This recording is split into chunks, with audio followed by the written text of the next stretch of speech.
गंगा कैसे प्रस्तुति।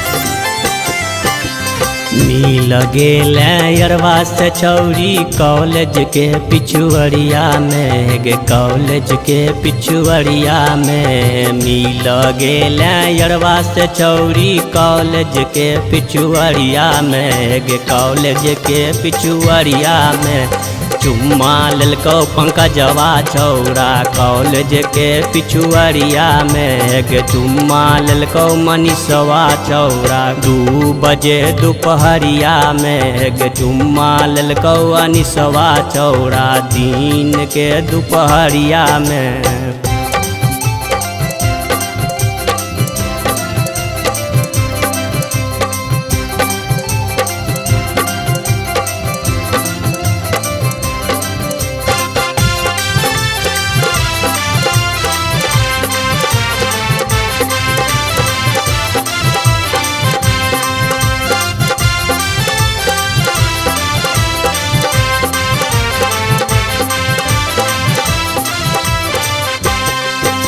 गे बुझे छियो बात कोना खोलबो गे छोड़ी हम बुझे छियो बात कोना खोलबो घर सँ निकल गे छोड़ी लगाई के ताला के बड़िया में गे, लगाई के ताला के बड़िया में घर सँ निकल गे छोड़ी लगाई के ताला के बड़िया में गे, लगाई के ताला के बड़िया में चुम्मा ललको पंकजवा छौरा पोखरी के किनरिया में गे, चुम्मा ललको सत्यम्मा छौरा 2 बजे दोपहरिया में गे, चुम्मा ललको नीतीशवा छौरा स्कूल के पिछुअरिया में गे। बुझे छियो बात कोना खोलबो गे छोड़ी हम बुझे छियो बात कोना खोलबो।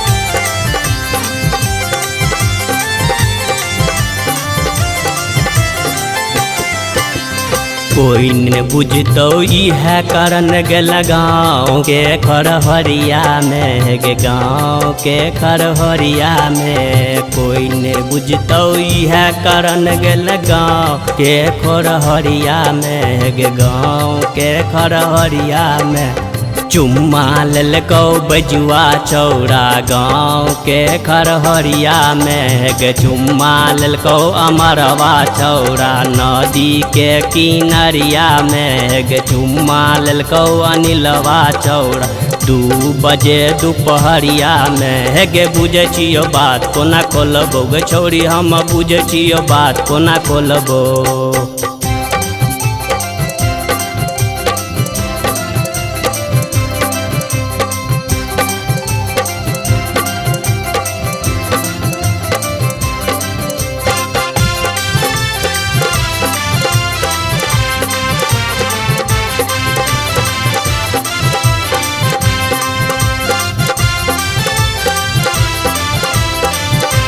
अपने सुन रही थी गंगा कैसे प्रस्तुति।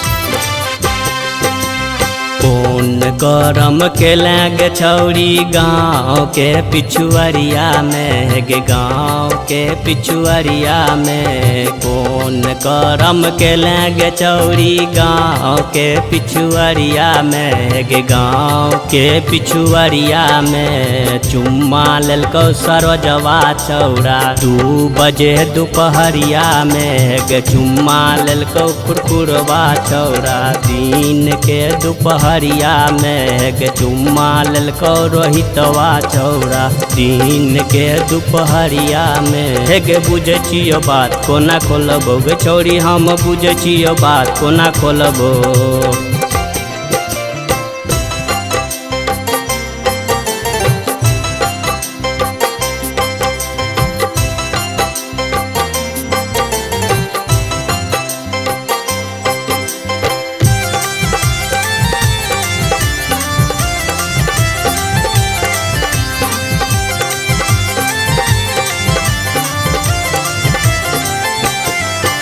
गायक रामगदर भंगिया करते देखलक कॉलेज के पिछुआरिया में गे कॉलेज के भीतरिया में। गायक रामगदर भंगिया करते देखलक कॉलेज के भीतरिया में गे कॉलेज के भीतरिया में।